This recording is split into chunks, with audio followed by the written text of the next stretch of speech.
In this clip, we're going to be looking at the question kehia, which means where is.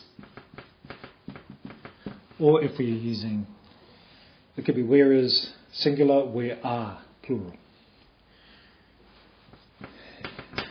Kehia te rākau.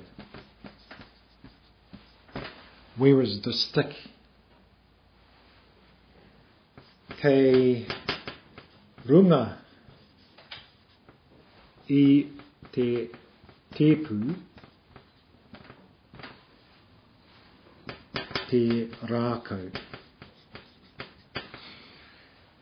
The stick is on the table.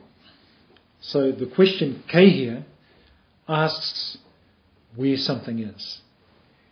To answer, we use a locative, runga, raro, roto, waho, mua, muri, and then where that thing is either on, or the object it is on, or in front of, or behind, left or right of.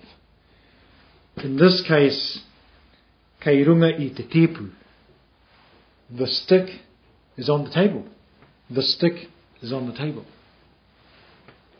Kia ora.